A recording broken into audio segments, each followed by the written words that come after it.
The moment our fellow geeks, dweebs, nerds, and other unfortunates have been fervently waiting for has finally arrived. It's time for TMI, Confessionals of the Nerd Kind. And now, your hosts, Jeff Nerf Herder Chandler, Jim Kaiju Baker, and Christina Yojimbo Henry. You can continue.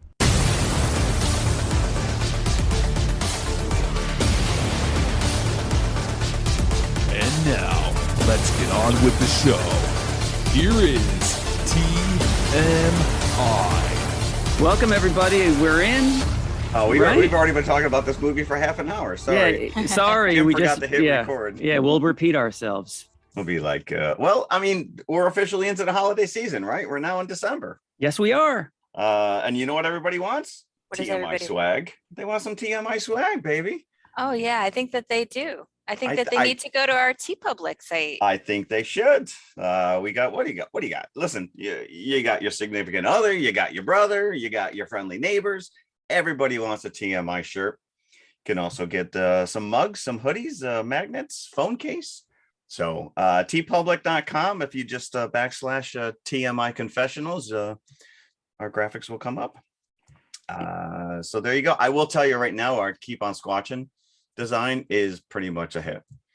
But that doesn't have our logo on it. It does not have our logo on it, but you're still supporting the show. You're still giving us a couple dollars that hopefully we can reinvest into this megalith that we call And what- a podcast. And what better way, if you are a listener and you want somebody else, you want to spread the good word about our podcast, what better way than to give a t-shirt or a mug and have somebody say, what the is this when they open it up? Right. And then you get like, what? You don't know who TMI podcast Yeah. is? You know what I want this season? I want a 5-star review in my stocking, or at least a couple new likes. Listen, it's pretty easy. All you gotta do, whatever podcatcher you listen to us on, and we're on pretty much every one of them, share it. Oh, and I Like got it. some exciting news talking about listens. There have been a few states, we use Libsyn as our RSS feed and our service, and it allows us to see who is listening out there. Not specifically, not by name, but at least by state and Stalker. region. There have been a few states that have been so far resistant to our charms. I'm looking at you, Vermont. I'm looking I've at got you, family. Wyoming. Vermont. My child is in Vermont. And until 2 days ago, Maine was one of those states. Suddenly, we've blown up in Maine. We've gotten like 10 listens in one day in Bangor. We know who lives in Bangor. Stephen King. Are you implying that Stephen King has been listening to us? I would love that. I would love that. If Stephen King is listening to us, can you please blurb one of my books? I would really No. love that. Listen, there's no other reason to have a podcast than to beg Stephen King to blurb your book. This has been a long con. This is your plan all along, right? That's right. I've been here for 2 years waiting for Stephen King to start listening Yes. to our podcast so I can say, hi, I am a mid-list horror author. Would you like to read one of my books, please? Well played. Do we know if Joe Hill or Owen King also live in Bangor currently? Maybe it's one of them. And they could do the same, right? They could do the same. But thank you. I like it. Even if it's not Stephen King, thank you, Bangor, Maine. Yes. And thank you, Yeah. everybody who tunes in to listen to us every week, because we do this for you guys and also kind of for ourselves, but mostly for listeners. That's what we're going to hang our hat on. We do it for you. Yeah. So do something for us, please. Someone up there in Bangor's got to know where he lives, right? I'm sure everybody in Bangor knows where he lives. Yeah, that's kind of like the Clintons here in Chappaqua. I Or know the where they Bushes in Kennebunkport. Oh, that's true. Yeah. Well, we could just go right down the list of all Yeah. famous people and where they live. All right, cool. So we got that out of the way. What are we talking about this week? We are talking Netflix this week. Oh, Netflix. 2 new Netflix releases. First being what is apparently the most watched film in history of Netflix. That's a big caveat.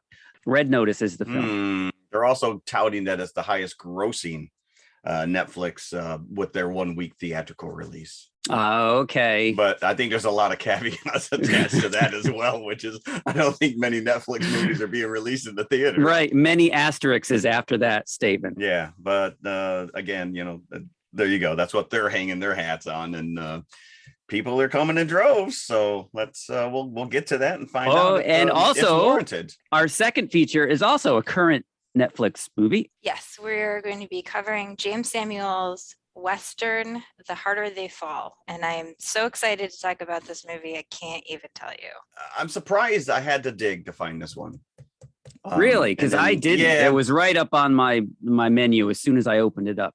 I guess our viewing habits are different. Perhaps they Netflix doesn't always tell me, what it wants me to watch next. I think honestly, Netflix's algorithm is weird. Sometimes like you think, oh, well, this is a new Netflix movie and it should be like right up front. It's their own original movie. They should have their stuff like right on the front page, but then they bury it. It's bizarre. No, I find that just like anything else in today's disposable culture, this week's movie takes the place of last week's movie. So if you're like 2 weeks old, you're old news. And that's probably how they treat this stuff. Interesting enough. So there you go. Those are our two features. Do we want to talk a little news? Sure. And then we'll get into it.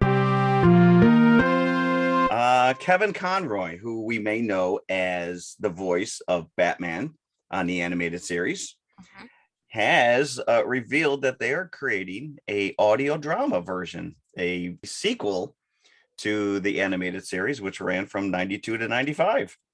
That's cool. And it sounds like there's a lot of the voice actors that are coming back. And that's a pretty big, listen, there's a lot of people that consider this guy the pinnacle of Batman actors. I love the animated series. Oh, I thought it was fantastic. And you led into, what is it? Mask of the Phantasm? Yep. Was the theatrical version? Fantastic. Yep. I mean, but you got Mark Hamill was the Joker. Adrienne Barbeau, who we have not brought up in quite a while, Jim, played Catwoman. Ron Perlman was Clayface. Melissa Gilbert played Barbara Gordon. So this sounds like it's in the works. John Glover also played the Riddler. So this is exciting for anybody who was a fan of that. The funny thing is I started digging. There's like multiple Batman audio dramas already out there, which I guess I didn't realize. HBO Max has a Batman The Audio Adventures with Jeffrey Wright playing Batman. Yeah, Jeffrey Wright is awesome. That's pretty cool. Spotify also is got this Batman Unburied coming out, which will star Winston Duke as Batman. Winston Duke. Yeah. And David S. Goyer is attached to that. And then you have Bruce Timm, who's the original animator of this Batman animated series. He's got his own thing in development with HBO Max with J.J. Abrams and Matt Reeves. So sounds like there's a lot of Batman out there. So I'm excited. I thought that was pretty cool. I thought that was neat. Definitely cool. And then I know for a fact that you guys are going to be very happy with this because you are both Hammer Studio Film fans. Yes. Hammer monster movies. Yes.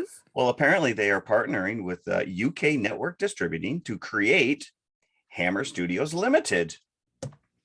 And they are going to go back and not only remaster all of their current library, but develop new movies. Okay, so I mean, we're talking like 4K. They're talking like. So like is this a streaming service? That's interesting. It doesn't say that per se. That would make perfect sense, right? Yes, it would.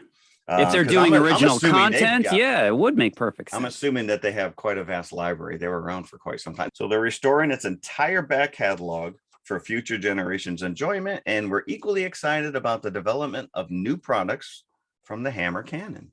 I can't imagine seeing some of those Hammer films in 4K. The blood is pretty lurid. I remember being squeamish as a kid. I don't know if it was like walls of blood and just vivid red. That Kodachrome, really bright red blood, 60s special effects. Kind of Caro syrup stuff. So yeah, it's going to be bright and vivid when it gets to 4K. Yeah, so that's exciting. And then this kind of is on the tail end of that, which is Nicolas Cage has been cast as Dracula for yeah, go ahead, get it out. A joke. No, it's not. It is not. I've read this too. So apparently Universal. It's universal. It's not It's universal. like It's a low gonna budget exist. film. It's going to exist supposedly in the same universe as this 2020 Invisible Man, which we reviewed. Mm-hmm. And I think 2 out of the 3 of us actually really like that. Yes. Don't bring that up again. This would turn into another episode that we don't want to go. There you down go. that road. So, but this is a movie called Renfield, in which the film tells the story of Dracula's famous henchman, who will be played by Nicholas Hoult. And we also have Aquafina. It's being directed by Chris McKay of Lego Batman fame, and a story written by Robert Kirkman. So this doesn't sound, I don't know. It doesn't sound like it's going to be super serious. No, it doesn't sound serious at all. It says it's a story about him being Dracula's henchman and how shit job that is. Okay. It's a fun, extremely violent comedy. It almost seems like, a super fan's wish list of who should be in this and who should be directing this. It's too good to be true. I feel like Nicolas Cage just has like a list of characters he wants to play at this point.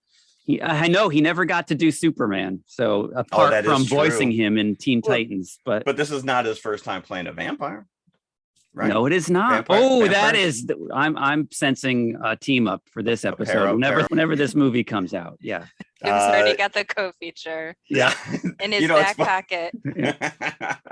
Put it out there now, Jim, and then that way, a year and a half from now, you can be like, "See, I remember I told you this." So this sounds goofy. It does. I just feel that Nicolas Cage at this point, the stuff he's doing is just. But listen, whatever. I can't pass judgment because I haven't seen anything yet. Now, you said it's in the same universe as the Invisible Man. Are these in the same universe as the Tom Cruise Mummy? Are they still doing that? That was the original plan. It sounds like they said they're going to stop doing that, but secretly maybe they are. If this is a hit, then they can easily say, "Oh, well, these to coexist," or if it's a bomb, then they can just kind of say, "Well, no, it was never intended to be connected." But wait, when Invisible Man came out, correct me if I'm wrong, wasn't it announced at that time that Karen Kusama, who, she's a director of Jennifer's Body, was going to do a Dracula? I don't remember that. I don't remember that either. It could be yet another Dracula movie that has nothing to do with this. Yeah. It just seems like a weird choice then to make like a goofy Renfield movie and then potentially a serious Dracula film. And we'll see. But I want him in full cape and frilly shirt and fangs, the whole 9 yards. Oh, he's already wearing that. I'm sure he's waiting. So that's all the news I have this week. Wait, in 2020, a new Dracula film was announced as in development by Blumhouse Productions, featuring Kusama as director. And so this Renfield movie is a Blumhouse film? I did not see that studio name attached to this. Well, if it's in the same universe as Invisible Man, you would assume. But we'll have to see, I guess. Someone out there is probably yelling at us right now. Start talking about the movies. Red Notice, yeah. And unfortunately, I think the discussion we just had about Dracula is going to be longer than what we have to say about Red Notice. Heads up, kids. Now, in a movie like Red Notice, the plot is secondary. The plot could be anything. It just happens to be, a heist going on in the background here. This is just an excuse for Dwayne Johnson and Ryan Reynolds to throw quips and insults at one another. And that's all this is for 2 hours. So, and I'm not degrading that. It is entertaining. I laughed a few times, but it's disposable. It is completely disposable. And I'm going to probably forget about it in a week. It was nice to watch and it made me happy for the 2 hours and that's it. Well, I will say I saw this 2 weeks ago and I don't remember anything about it. Yeah. Well, and I did not have time to go back and rewatch it. But in doing research, I'm like, I don't think I missed it. Like Jim said, to me, this is one of those movies that falls in the cotton candy. It's sugary. It's full of calories and it has no substance. You enjoy it while you're eating it, but then afterwards you just have a stomach ache. Like the only thing that I took away from this was that this is the first time that Ryan Reynolds has really grated on me. I know people don't like, there's certain people out there who absolutely despise this man, and I enjoy him. It was too much. He was too much for me in this movie. That's my one takeaway. I mean, I didn't even really enjoy it that much. You know, this should be a home run because there's like 3 charming actors doing what they're good at, right? It's so generic. It's supposedly an original story, but all the elements are so generic, like even down to the way kind of each action sequence is choreographed. The prison break scene, I was like, am I watching Black Widow? Like, didn't I just see that? You're right. You're absolutely right. I thought the same thing. And the action scenes are largely rote and forgettable. You're only watching it for the banter. And that's really all that I took away from it. And it kind of reminded me, I don't know if you guys have seen Hitman's Bodyguard with Ryan Reynolds and Samuel Jackson, which I think was actually funnier than this. But sort of a similar kind of thing where it's like you're watching 2 leading men just quip at each other. And this is sort of the same idea, except that this time Ryan Reynolds is the loose cannon and Dwayne Johnson is the straight man, sort of the other way around. Whereas, you know, in Hitman's Bodyguard, Samuel Jackson was the loose cannon. And I think Ryan Reynolds was actually better as the straight man.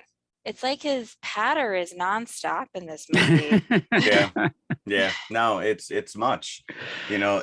No, it's Deadpool in a heist movie. That's what it is, but just without the costume. Unfortunately, this Deadpool persona that he has created for himself is who Ryan Reynolds is now. Although I will say, in Free Guy, he was the straight man. Yeah, and he was charming. Oh yeah, Free Guy was great. Free Guy was great. Yeah. But you say this is generic. This is like I complained last week. This is the most lamest movie poster. It's just the 3 of them standing there. Yeah. There's no, it's not telling me anything about the story. And I guess it doesn't matter.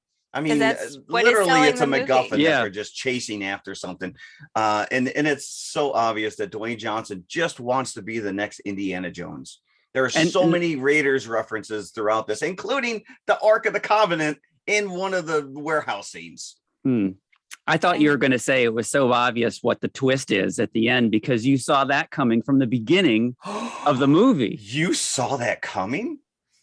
I was genuinely no, I wasn't. I mean, I left the room for 5 minutes to make a cup of tea and some oatmeal, and you came back and like, what? No, immediately, like it didn't make any difference. Oh yeah, no. I mean, because really, there's functionally about 45 minutes of actual movie here that they've kind of artificially inflated into 2 hours. The plot is about 3 Cleopatra eggs that they have to steal, and they double cross each other multiple times. Double crosses and triple crosses and lots of banter between The Rock and Ryan Reynolds. And that's basically it. Set up for a sequel. That's the whole movie, which they are going to make because I could have done without the Ed Sheeran. Why? This is probably the wrong couple of people to be asking this, but there was an Adam Sandler movie with Jennifer Aniston that had Dave Matthews in a throwaway cameo at the end. I don't remember. But it was just like it was a repeat of that. It was a repeat of that. No, this isn't Kindergarten Cop. There were no ferrets involved. No, I think there's a ferret. Look at my ferret. You're right. I mean, who keeps a ferret in the trunk of his car, by the way, talking about kindergarten. Where else are you going to keep them? This movie had a $200 million budget. Yeah, half of it went to the cast. So about 60 million. So they each got 20 million. 20. The director got 10. Gal Gadot had to fight for her 20. Which is ridiculous. Because it is absolutely ridiculous. Because she's clear, this is clearly like a film where all 3 of them are the leads of the film, and she should get as much money as the other 2. Yeah. Still, the director got 10 million, so that still leaves 130 million. And I'm sitting here thinking, what did they spend it on? Where? Yeah. They were only in Italy for a week, according to the Wikipedia article that I read. The rest of the so-called location stuff is just set in Atlanta on a green Georgia. Yeah. Probably on lighting and wardrobe, I would think. Maybe that's where it all went to. All seemed like their handlers. a very expensive film Yeah. for what you get in the end. Yeah. I was a little surprised. I mean, I guess it's good for Netflix considering they invested a lot of money in this film, that it is the most watched Netflix film of all time. I read that 50% of all Netflix subscribers worldwide have watched this, and it is in the top 10 films on the platform in 94 countries. That's all thanks to the charm of the cast. Dwayne Johnson, I mean... But I think that this actually has a lot to do with the fact that people don't have to pay money for this. If I went to the theater, like we were reviewing this for the show, and I had paid for this, I would have been furious. Yeah. Yeah. But as it is, I lost nothing but time. And I think that if that's more precious than money. If people had to pay for this, would it be as popular? But they do in a way they do. You don't get Netflix for free, so your subscription is going towards films like this. If you're watching 4 movies a day or even 1 movie a day. Right. There's like, if you sit down and you're like, we just ordered a pizza, like let's turn this on. Mm-hmm. You know. And I heard this is the #1 movie. Let's watch it.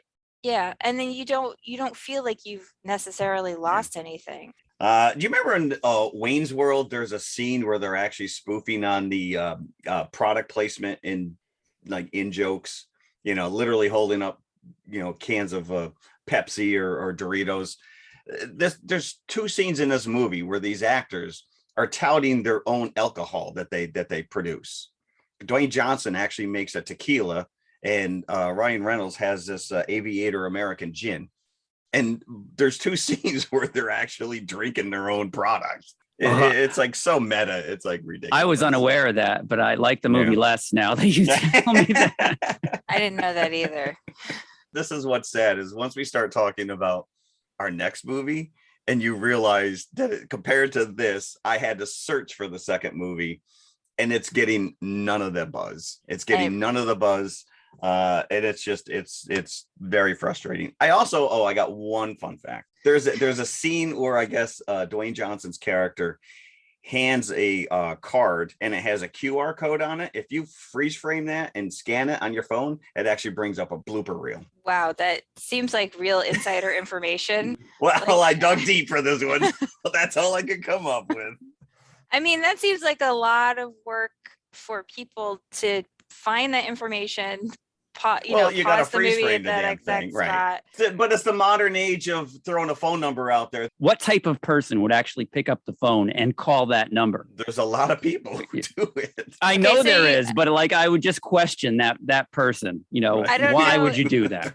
If you guys watched Squid Game or not, of course I did. Yes. Yeah. But there's a phone number on a card in Squid Game, and apparently it was the real phone number of somebody in South Korea, and that person got inundated with phone calls. Did they sue? Did they sue? They did go after Netflix because they were getting like 10,000 phone calls a day, and some of them were from people who thought they could really participate in the Squid Game. Wow. Was that 8675309? It was not. That's Jenny's number. Oh, Jenny. Jenny is so pissed off about that to this day. She's still getting phone calls. To this day. Wow. I do. I don't know how fun this fact is, but Ryan Reynolds made a special request to Netflix that Red Notice be available with Welsh subtitles. Why? I don't know, but he did. What? Okay. You see, I told you it wasn't that fun. No, it's not fun. But I guess that's an untapped market. I don't know. Maybe he's got family. I don't know. Maybe that's where the next Deadpool movie's taking place. So he wants to just hedge his bets now. Now, we have movies that are so good, we call them bucket proof. Is this movie so blah that it's bucket proof? No, I gave it buckets. Do we bother with buckets? But okay, you gave it buckets. What did you give it? 2 3/4. 2 3/4. That's very generous, Jeff. It is generous. Very generous. Again, watching it, I watched it and I watched it. All right, what do you say, Jim? Because I laughed a couple of times, I'll give it 2.5. Wow. Okay. Christina's going low. It's still not as bad as Dune. Wow. It's just this. If I was writing a review, I would have said frothy and forgettable. There's nothing to this movie. but I love to see Gal Gadot smile. So let's say 2. That camera does love her though, huh? Yeah. She just sparkles. And I like to see her in a role where she's clearly having fun. Well, they definitely look like they're having fun. Unfortunately, I didn't.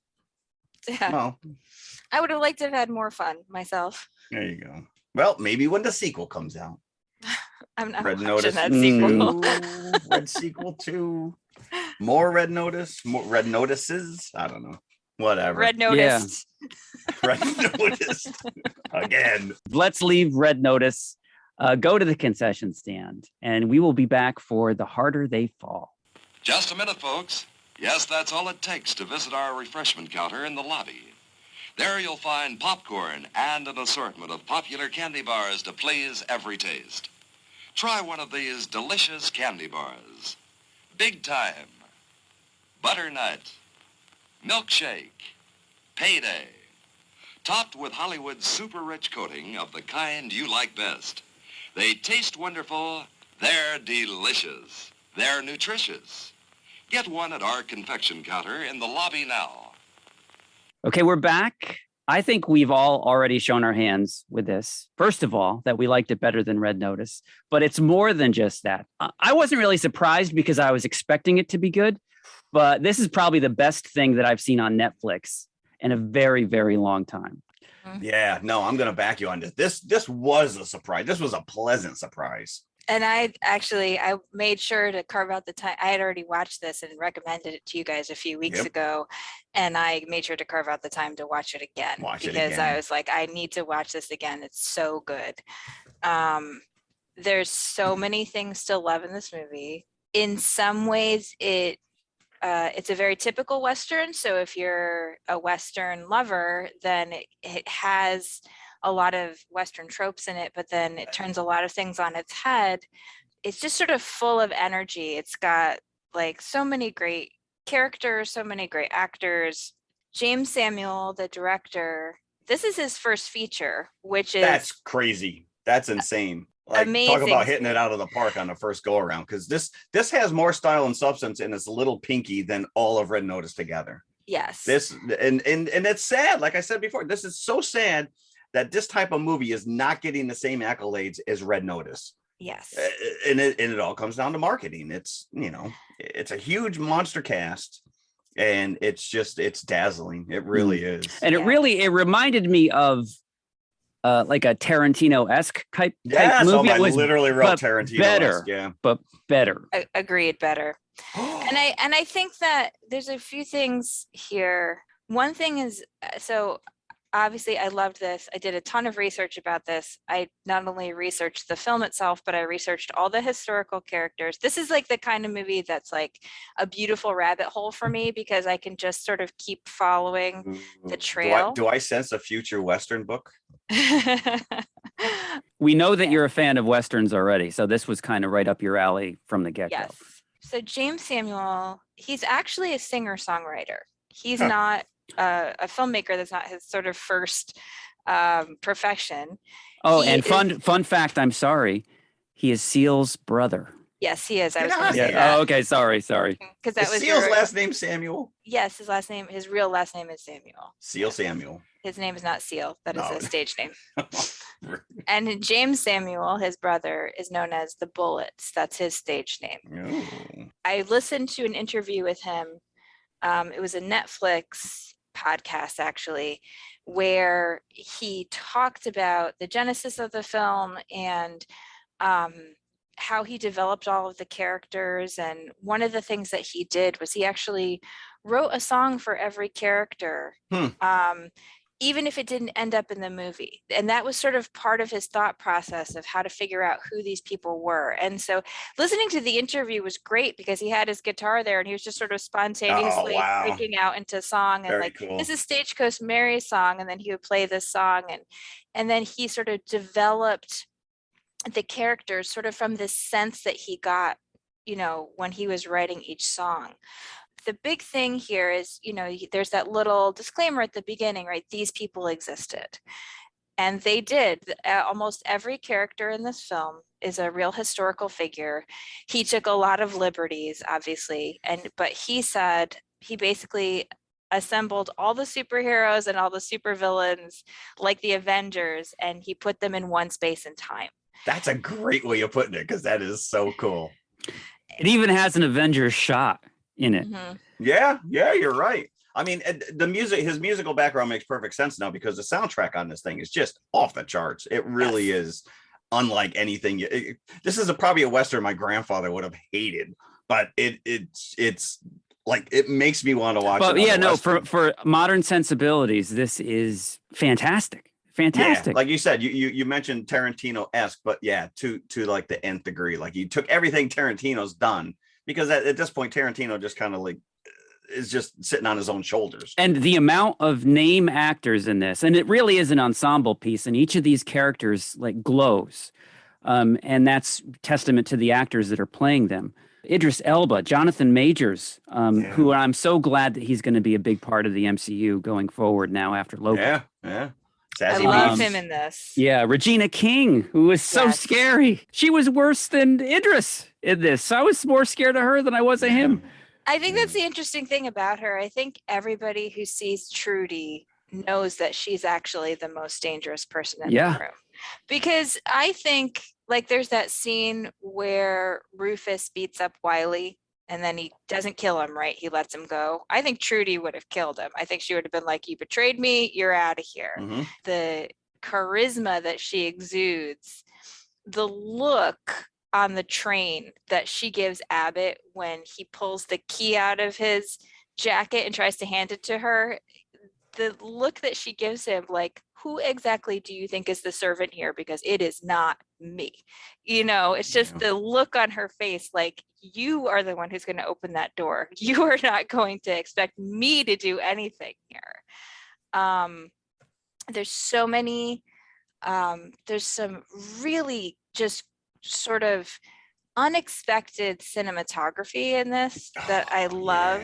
Yeah. It's got to be drone work, some of this stuff, but this is all on location. And even the set design, we've all seen the prototypical old town, Western town, and the set design on this, and I didn't write down who the production and all that stuff, but they're neon sets. I mean, everything is just vibrant.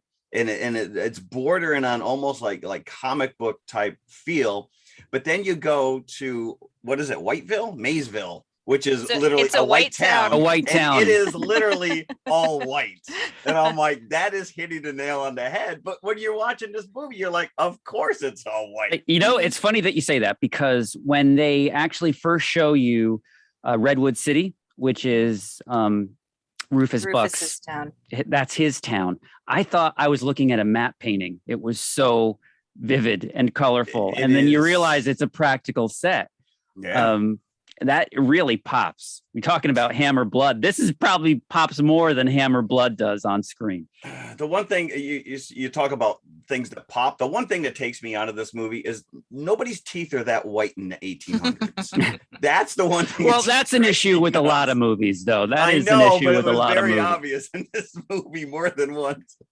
I mean, they probably don't even own toothbrushes, yet they all have perfectly white teeth. Especially, there's a couple scenes I really liked. Even though it's just a second, I like the way they shot Cherokee Bill and Jim Beckworth when they face off, and they shoot from above, and you see their shadows, like their long shadows as they're talking.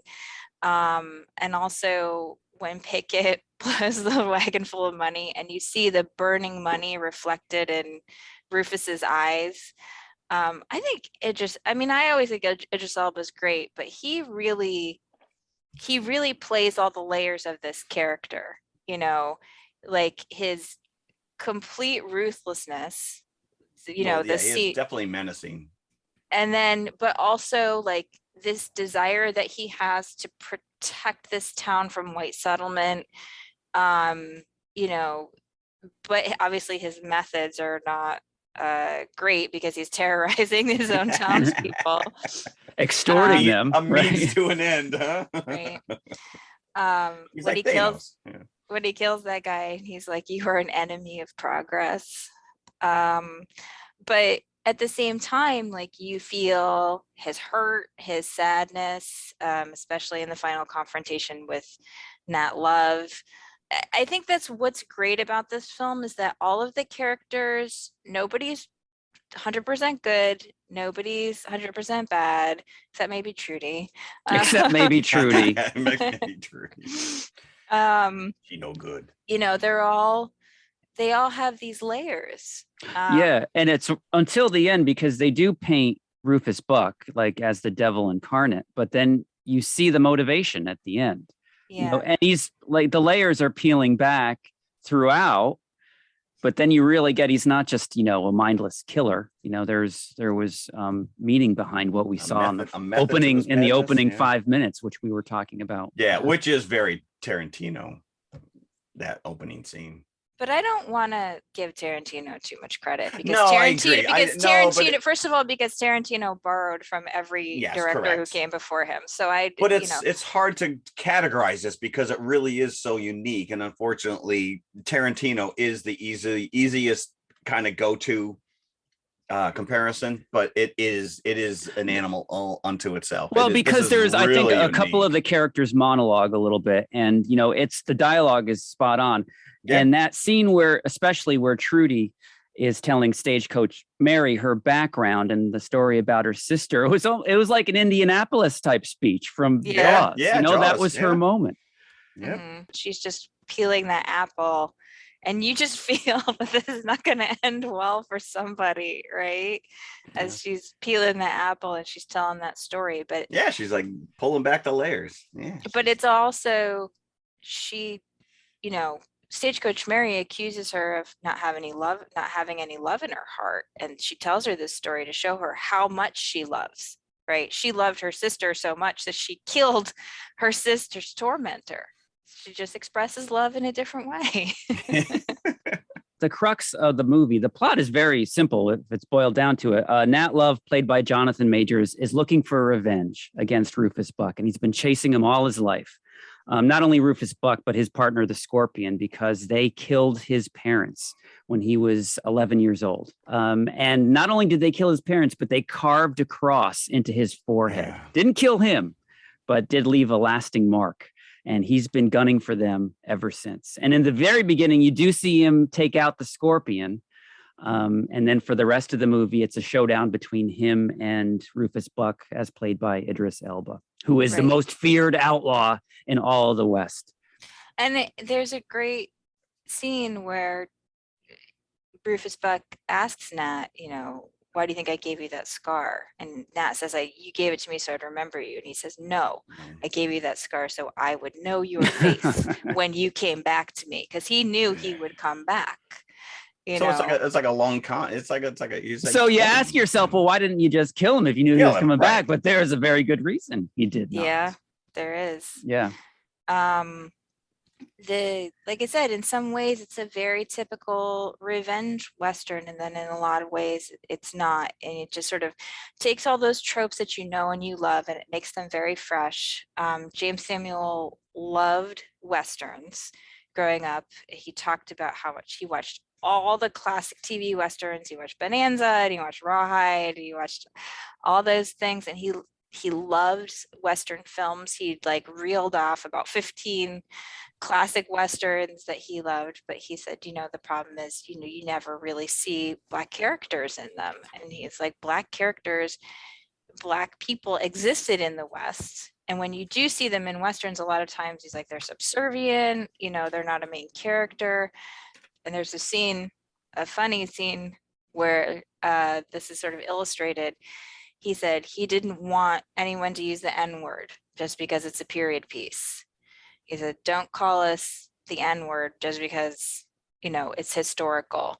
And there's a great scene where the train driver gets off and starts to say something to Trudy, and she shoots him before he can say it. Yeah. Which starts with an N, by the way. He's about to say something. Yeah. Right. And Cherokee Bill says, you know, he might have been about to say nincompoop. And she said, I ain't no nincompoop either. You know, you're right, though, because I think the fact is that 1 out of 4 cowboys were Black. Yes, in I the looked that West. up. There's Yeah. a great Smithsonian Magazine article that talked about that and how, despite the fact that Mexico did not approve of slavery when Texas was settled and it was still under the control of Mexico, there were many, many settlers who had brought slaves with them. And then during the Civil War, a lot of men went off to fight for the Confederacy. They left their slaves behind, who then became great cowboys because they were basically tending the ranch by themselves. yeah. And then after emancipation, they were forced to pay these guys, you know, to work as cowboys. And you needed a lot of cowboys because they had to do these very long cattle drives from Texas up to the north. There were no railroads running from the south up to the north where there was such a like a great demand for beef. So a lot of African Americans were able to make like a very respectable life for themselves working as cowboys, but you would never know it from most Hollywood westerns. No. Now, I was having difficulty asking myself this question. I would like to revive our long dead confessional at this point. Confessionals. Oh. And ask to both of you and to myself as well. This is a truly ensemble piece, and there's so many great performances in here that make these characters shine. Who was your favorite character? Oh, I thought you were going to ask if we wanted to live in the Old West. No. To which I would say a resounding no. Pretty tough, but I'm going to say Cuffy. I love Cuffy. Oh, yeah, we haven't mentioned her yet. But I love her character very, very much. And I think what's great about her is the way she sort of carved out the space. She does not want to live a traditional woman's life. And what's great is everyone pretty much respects that. You know? Yeah, they do. And she's accepted completely. Yeah. So who's your favorite? Even though he's despicable, even more so than Rufus or Trudy, I'm going to say Cherokee Bill because of the performance. Because of the performance of Lakeith Stanfield. He is so understated and considered. You can tell that this character is thinking every second that he's on screen. And even though that showdown that you're waiting for throughout the entire film between Cherokee Bill and Jim Beckworth as who's the fastest, and he shoots him on 3. There's a countdown from 5, and they're about to have like the high noon shootout. He shoots him at 3 right in the face. I just love the performance, and I loved the character, and I just even loved listening to him talk. I'm going to say Cherokee Bill. That scene on the train at the beginning, which I love the way it's shot with the split screen where he's negotiating through the door with Abbott. And when Trudy gets frustrated with what's going on and he's counting down, right? And she shoots the boy before he finishes counting. He says, "My apologies, my friend here don't like arithmetic." I'm going to say that I think all of these characters were fantastic, by the way. Zazie Beetz, I really liked her character a lot, but I'm going to stick with Jonathan Majors on this. Nat Love is just, you see him as a kid, and this is his story, even though, there's more going on than we're led to believe. He's just surrounded. These characters that have been created here are just fantastic. I really enjoyed all of them. Yeah, everybody is great in their role. There's not a single bad job done by any of these actors. They all step up. And one of the amazing things, the casting of Jonathan Majors in particular, is James Samuel said he never saw Jonathan Majors in a role or auditioned him for this part. He actually just saw an interview with him. And as soon as he saw him, he was like, "That's Nat Love." Huh. And then he called up Jonathan Majors and said, "Do you want to do this?" And it turns out Jonathan Majors spent part of his childhood in Texas and had actually grown up riding horses and doing all this stuff. And so he was like, "Yeah, I'll do it." They were set to begin production basically the day before the pandemic shut everything down. they ended up having to delay production. Idris Elba actually got coronavirus when he was on the set. Yeah, this movie is so great. It is so enjoyable to watch, and I'll tell you, it's so enjoyable to watch again a second time because everybody has great dialogue.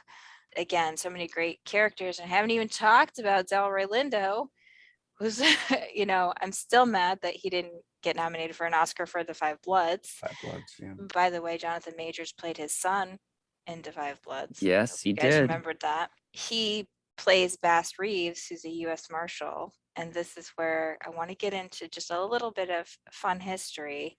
Bass Reeves was the first Black deputy U.S. Marshal west of Mississippi. He arrested more than 3,000 criminals. He was a busy guy.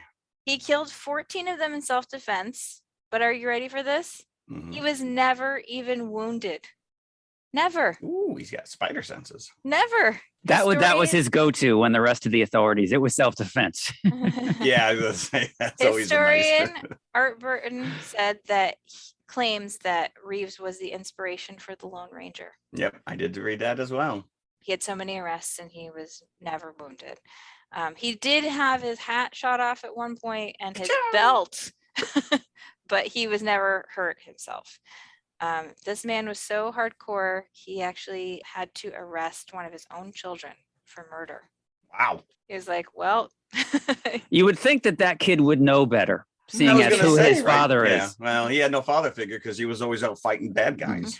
He was never Well, he home. must have been home sometime because he had 11 children. Woo! He's not shooting blanks. So I want to talk about the person Cuffy is based on, Cathay Williams. She was an African-American soldier who enlisted in the U.S. Army under the name William Cathay.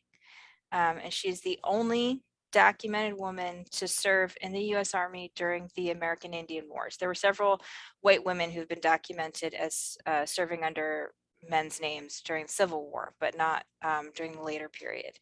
She was the first Black woman to enlist in American history. She actually managed to keep her identity hidden for about 3 years, but she was ill and she ended up getting caught out by the surgeon who told on her. Oh, jeez. So kind of a Mulan scenario where she was revealed during medical exam, basically. But she was. What the hell are these? But she was given a disability discharge, so she wasn't dishonorably discharged. So pretty cool. Stagecoach Mary, her character in the film is a lot different than who she was in real life. Stagecoach Mary did run a bar at one point, but she the bar actually went bankrupt because she gave away too many free meals to people who needed them. Wow. But she was known as Stagecoach Mary because she was the first African-American female star route mail carrier. And she carried multiple firearms, including a .38 Smith & Wesson under her apron to protect herself and the mail. Delivering the mail at this time was not for wimps.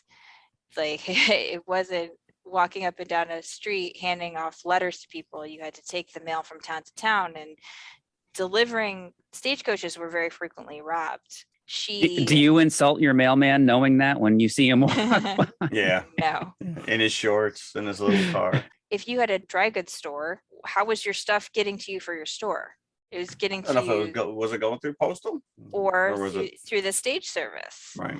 Which is, by the way, where we have the term shotgun for the passenger seat. When you get in a car and people say shotguns, because on a stagecoach service, the second seat was for the guy carrying the shotgun to protect them from bandits. So he didn't do a good job all the time. Nat Love was in fact a real cowboy. He was literate, which was significant because, like many of these historical characters, he had been born in slavery, and it was actually illegal to teach slaves how to read and write, but he learned when he was young. He later wrote an autobiography, and after the jobs driving cattle north kind of dried up, he became a Pullman porter, another historically significant job. Yeah, just just reading about all these people in real life. By the way, the real life Rufus Buck gang was terrifyingly evil. Way worse than Idris Elba is in this film. Go and look up the Rufus Buck gang. It's horrifying. But I think it's great the way James Samuel went out and looked for, real historical characters. Jim Beckworth was real. Bill Pickett was real. They were all real people that he worked into his stories, and you create a kind of legend around them the same way there's been so many films about Billy the Kid. Did anybody catch the Chadwick Boseman little homage? What was it? What was the name of the train? Chadwick. Now, just please note that normally we spoil the heck out of movies, but I didn't want to with this, and there are some reveals. I'm glad that we didn't kind of reveal that, because I'm hoping that if somebody hasn't seen it and is listening to this, maybe that are, came for the Red Notice discussion, they might be interested now and watch it themselves. If they came for Red Notice, they already turned it off. Like, oh, yeah, no, these guys don't know what the hell they're talking about. So what kind of buckets would we give the harder they fall?